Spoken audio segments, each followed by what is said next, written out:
আচ্ছা, এখন আসলো আমরা আজকে পড়বো হচ্ছে বাংলাদেশের যোগাযোগ ব্যবস্থার ইম্পর্টেন্ট কিছু সেতু, সাথে ফ্লাইওভার, টুকটাক সড়ক মড়ক যা আছে এই জায়গাটা খুব ইম্পর্টেন্ট, ঠিক আছে? বিশেষ করে সেতু পার্টটা, কারণ এখান থেকে বিগত বছর প্রশ্ন আসছে। একটু আগের দিকে প্রশ্ন আসছে 15, 16, 17, 18, 19, 20, 21 এই দিক থেকে প্রশ্ন আসতো। যেহেতু একটা প্যাটার্ন চেঞ্জ হচ্ছে, সো এখান থেকে প্রশ্ন আসার সম্ভাবনা আছে। সো ফার্স্টেই আসো, সেটা হচ্ছে পদ্মা সেতু, আমাদের one of the most most most important একটা সেতু, যেটাকে আমরা বলি বৃহত্তম বৃহত্তম কি সড়ক সড়ক সেতু, তাই না? তো এই যে বৃহত্তম সেতু, এটার প্রথম যে প্রশ্নটা আসবে সেটা হচ্ছে এইটার দৈর্ঘ্য কত, যেটা অলরেডি আমাদের মেডিকেলে একবার এসে গেছে এবং প্রস্থটাও মেবি একবার ডেন্টালে এসে গেছে। তাহলে প্রথম জিনিসটা হচ্ছে আমাদের দৈর্ঘ্য 6.15 কিলোমিটার, আর একটা হচ্ছে প্রস্থ 18.10 মিটার। একটা জিনিস খেয়াল করো, এটা আবার কিলোমিটার দাগায় দিও না, 18 কিলোমিটার তো বিশাল বড়। তাহলে দৈর্ঘ্য হচ্ছে 6.15 কিলোমিটার আর প্রস্থ হচ্ছে 18.10 মিটার। 2 নম্বর প্রশ্ন, কোথায় কোথায় কোন কোন জেলাটাকে এটাকে এই টোটাল পদ্মা সেতুটা আমাদেরকে টোটাল কানেক্ট করছে? 1 নম্বর পার্ট হচ্ছে মাওয়া, আর একটা হচ্ছে আমাদের জাজিরা। তাহলে মাওয়া এবং জাজিরা এই দুইটাকে আমরা কি করছি? একসাথে করছি টোটাল পদ্মা সেতুর মাধ্যমে। তাহলে এইখানে তোমার প্রশ্ন আসবে হচ্ছে কোন কোন দুইটা জেলাকে কানেক্ট করছে? 1 নম্বর মুন্সিগঞ্জ আর শরীয়তপুর। মুন্সিগঞ্জের কোন পার্ট? মাওয়া, আর শরীয়তপুরের জাজিরা। এই দুইটা পার্টকে ব্রিজ করছে কে? পদ্মা সেতু। এইটা মুখস্থ। 3 নম্বর প্রশ্ন, এই জায়গাটা লেনটা লাগবে 4টা, 4-এর সাথে 2 বসায় দাও, অর্ধেক পিলার হয়ে গেছে। এখান থেকে 1 বাদ দিয়ে দাও, স্প্যান হয়ে গেছে। আর কিচ্ছু লাগবে না, আর কিচ্ছু লাগবে না। 3টা কথা, লেন 4টা, লেনের পরে পিলার 42টা, একটা কমাই দিলে স্প্যান হয়ে যায়। কারণ কি, আমি সুন্দর করে বুঝাই, এইটা হইতেছে একটা স্প্যান, এটা হচ্ছে কি একটা স্প্যান, তাই না? আর এই যে একটা পিলার ধরো, আর এই একটা পিলার, তাহলে দুইটা পিলারের মাঝখানে যে অংশটা, এটাকে আমরা কি বলবো? স্প্যান বলবো। তাহলে অবশ্যই আমাদের স্প্যান সংখ্যা কি হবে? একটা কম হবে। তাহলে তুমি যদি লেন আর পিলার মুখস্থ রাখতে পারো, স্প্যান একটা কমাই দিলেই হয়ে গেছে। গেল। এখন আসো ভূমিকম্প সহনশীলতা। ভূমিকম্প সহনশীলতা রিক্টার স্কেল 9 পর্যন্ত। উদ্বোধন কবে হয়? যান চলাচলের জন্য কতটা উন্মুক্ত করা হয় পড়ে রাখো, এইটা বেশি ইম্পর্টেন্ট না। 25 জুন 2022 সালে উদ্বোধন করা হয়, আর 26 জুনে সেটা যান চলাচলের জন্য উন্মুক্ত করে দেওয়া হয়। এইখানে আর একটা গুরুত্বপূর্ণ কথা আছে, বাকি কিচ্ছু তোমার পড়তে হবে না। এই কথাটা যে আমাদের আমাদের এই যেই পদ্মা সেতু, এটা নির্মাণকারী প্রতিষ্ঠানকে China major bridge engineering company limited. একদম ফুল নাম মুখস্থ করতে হবে। আসলে আমরা পরবর্তী পৃষ্ঠায় আছি, সেটা হচ্ছে যমুনা সেতু।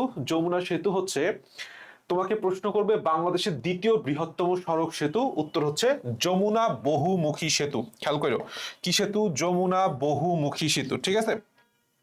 এখান থেকে আমাদের আর কিছু লাগবে না, একটা নাম বললেই হবে। আমাদের সরাসরি চলে আসতে হবে আর কিছু গুরুত্বপূর্ণ সেতু, জাস্ট একটু এটা রিডিং দিও। ফকির মজনু শাহ সেতু কোথায় অবস্থিত? শীতলক্ষ্যা নদীর উপরে, এই কথাটাই আসে। খান জাহান আলী সেতু অবস্থিত রূপসা নদীর উপরে।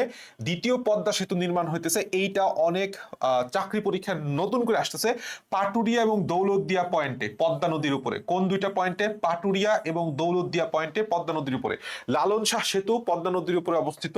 গাবখান সেতু ঝালকাঠি জেলার গাবখান চ্যানেলের উপর অবস্থিত, এটা সবাই জানি। এখন আসলে আমাদের সবচেয়ে গুরুত্বপূর্ণ আরেকটা পার্ট, সেটা হচ্ছে মেট্রো রেল। এখান থেকে সবচেয়ে ইম্পর্টেন্ট যে প্রশ্নটা বারবার আসে, সেটা হচ্ছে দৈর্ঘ্য 21.26 কিলোমিটার। কত দৈর্ঘ্য? 21.26 কিলোমিটার। মোট স্টেশন 17টা। মোট স্টেশন কয়টা? 17টা। যে মন্ত্রণালয়ের অধীনে সড়ক পরিবহন ও সেতু মন্ত্রণালয়। আর কিচ্ছু লাগবে না। তবে হ্যাঁ, তুমি যদি এইখানে এই প্রশ্নটাও বেশ কিছু ভার্সিটি এবং জব পরীক্ষা আসছে, নারী চালক ও পরিচালক, প্রথম নারী চালক মরিয়ম আফিজা। প্রথম নারী চালক কে ছিলেন? মরিয়ম আফিজা। এইটুক পড়লেই হবে। আমাদের যমুনা সেতুতে চলে আসি। যমুনা রেল সেতু বাংলাদেশের দীর্ঘতম dual gauge double track rail সেতু। এই কথাটা তোমাকে জানতে হবে, দ্যাটস ইট। এই কথাটা জানলেই হয়ে যাবে। আচ্ছা, আমরা পরবর্তী প্রশ্নে আসে হার্ডিঞ্জ ব্রিজ। হার্ডিঞ্জ ব্রিজ আসে হচ্ছে পাবনা জেলার পাকশি রেল স্টেশনে অবস্থিত। পদ্মা নদীর উপরে হার্ডিঞ্জ ব্রিজ অবস্থিত। প্রথম প্রশ্ন, হার্ডিঞ্জ ব্রিজ কোন নদীর তীরে অবস্থিত? পদ্মা। কোন জায়গায় অবস্থিত? পাকশি। আচ্ছা, রূপসা রেল সেতু লাগবে না, মধুমতি লাগবে না, কর্ণফুলী টানেলটা লাগবে, বা বঙ্গবন্ধু যে টানেলটা, একই জিনিস। তো কর্ণফুলী টানেলে হচ্ছে কোথায় অবস্থিত? কর্ণফুলী নদীর তীরে অবস্থিত বাংলাদেশের দীর্ঘতম সুড়ঙ্গ পথ। শুধু বাংলাদেশের দীর্ঘতম নয়, নদীর তলদেশ দিয়ে নির্মিত বাংলাদেশের প্রথম টানেলও বললাম Karnaphuli tunnel. And not only that, দক্ষিণ এশিয়ার নদীর তলদেশের দীর্ঘতম সুড়ঙ্গ পথ, দক্ষিণ এশিয়ার মধ্যেও বৃহত্তম হচ্ছে কর্ণফুলী টানেল। এইখানে আমাদের আর একটা জিনিস জানতে হবে, মূল টানেলের দৈর্ঘ্য 3.32 কিলোমিটার, 3.32 কিলোমিটার। এটা খুবই খুবই ইম্পর্টেন্ট একটা দৈর্ঘ্য। পদ্মা সেতুর পর আমাদের আর একটা দৈর্ঘ্য মনে রাখতে হইতেছে মেট্রো রেল, আর একটা হচ্ছে এই কর্ণফুলী টানেল। আচ্ছা, বাংলাদেশের প্রথম বাণিজ্য জাহাজ বাংলার দূত, নির্মিত বৃহত্তম জাহাজ এনজিয়ান, এটা আমরা জানি। এই বাংলার দূত, এই প্রশ্নটা প্রচুর পরিমাণে আসে। প্রথম কি জাহাজ? বাণিজ্যিক জাহাজ। আচ্ছা, এরপরে সে বাংলাদেশে আন্তর্জাতিক বিমানবন্দর কি কি আছে? বিমানবন্দর কয়টা আছে? 3টা আছে। বাংলাদেশের এয়ারলাইন্সের প্রতীক বলাকা। প্রশ্নটা করা হয় উল্টা করে, বলাকা নিচের কোনটির প্রতীক? বিমান বাহিনী নাকি বাংলাদেশ এয়ারলাইন্স? উত্তর হচ্ছে এয়ারলাইন্স। প্রথম মহিলা পাইলট কানিস ফাতেমা রোকসানা। পড়লে ভালো। এখন তোমার কাজ কি? এই যে যোগাযোগ ব্যবস্থাটুকু যা পড়াইছি, it will enough, it will be enough. ঠিক আছে, বিগত বছরে এই প্রশ্নগুলা একদম আমি লিখে দিছি কি অল, তাহলে তুমি টোটালটা সলভ করবা। নিচে আছে বিসিএস এর কোশ্চেন পরীক্ষা, লিখে দিছি অল, তাহলে তুমি টোটালটা কমপ্লিট করবা। এখান থেকে এর পরের পৃষ্ঠায় দেখবা আমি দাগায় রাখছি ঢাকা বিশ্ববিদ্যালয় অল, লিখে দিছি। আচ্ছা, সমস্যা নাই। এখন এই প্রশ্ন পড়ার সময় তুমি কিছু নতুন নতুন জিনিস প্রশ্ন পাবা যেগুলো আমি দাগায় নেই। এই যে দাগানো প্রশ্ন যেগুলি না, হ্যাঁ, এগুলি বেশি তুমি সলভ করতে যাও না। মানে তুমি বুঝবে আসলে ইম্পর্টেন্ট কোনটা। যেরকম ঢাকা শহরে প্রথম ফ্লাইওভার উদ্বোধন করা হয় কবে, এইটা একেবারেই দরকার নাই। ঢাকা শহরে প্রথম ফ্লাইওভার উদ্বোধন করার কি, এটাও আমার দরকার নাই, কারণ তোমাকে বুঝতে হবে এটা ঢাকা বিশ্ববিদ্যালয়ের প্রশ্ন। মেডিকেল টার্মটা সারা বাংলাদেশ ভিত্তিক, মানে মেডিকেল জিনিসটা অন্য লেভেলের প্রশ্ন সেট আপ করে, তো তুমি একটু বুঝতে পারবা। যেরকম এই প্রশ্নটা বলে আবার ইম্পর্টেন্ট, পদ্মা সেতুর মূল কাঠামো নির্মাণের কার্যাদেশ পায় কোন কোম্পানি? চীন, China major bridge engineering company limited. Karnaphuli নদীর উপর প্রথম সেতুর নাম কি? শাহ আমানত সেতু। এই প্রশ্নটা বললাম ইম্পর্টেন্ট, কারণ ওই যে আমি তোমাকে বললাম যে কোন নদীর উপরে কোন সেতু অবস্থিত, বা ওই অবস্থানটা আসলে কোন জেলায়, কোন পাশে, এই জিনিসগুলো মেডিকেলের জন্য ইম্পর্টেন্ট। আচ্ছা, এই যে ঢাকার প্রস্তাবিত এলিভেটেড এক্সপ্রেসওয়ে দুই প্রান্ত কি হবে? জয়দেবপুর, নারায়ণগঞ্জ। এইটা মেডিকেলের মতো প্রশ্ন না। নিম্নলিখিত কোন জেলায় বিমানবন্দর নেই? এইটা আবার মেডিকেলের প্রশ্ন, কারণ কি এটা আমার বিসিএস টাইপের প্রশ্ন। ঠিক আছে, এটা কি বিসিএস টাইপের প্রশ্ন, খুলনায় বিমানবন্দর নাই। তো তুমি জিনিসটা বুঝবা। আর অন্যান্য বিশ্ববিদ্যালয়ের মধ্যে আমি অলরেডি দাগায় দিছি, জাস্ট দাগানো প্রশ্নগুলো পড়লেই হবে, জাস্ট দাগানো প্রশ্নগুলো পড়লেই হবে। আমি দাগায় দিছি। বিশেষ করে আবার স্টার আলা প্রশ্নগুলো বারবার। ঢাকা মেট্রো রেল প্রকল্প অর্থায়ন করেছে কোন প্রতিষ্ঠান? খুবই খুবই খুবই গুরুত্বপূর্ণ। মেডিকেলের এই টাইপের কোশ্চেন প্রচুর পরিমাণে ইম্পর্টেন্ট। উত্তর হচ্ছে বিশ্ব ব্যাংক না জাইকা এবং বাংলাদেশ সরকার। ম্যাক্সিমাম স্টুডেন্ট বিশ্ব ব্যাংক দাগানোর সাথে সাথে বিশ্ব ব্যাংক দাগাই দিবে, অথবা চীন এবং বাংলাদেশ দাগা দেখলে চীন দাগা বাংলাদেশ দেখা দিবে না, জাইকা এবং বাংলাদেশ সরকার। ঠিক আছে, পদ্মা সেতু নির্মাণে একমাত্র বাংলাদেশি নারী প্রকৌশলী। উত্তর হচ্ছে ডি।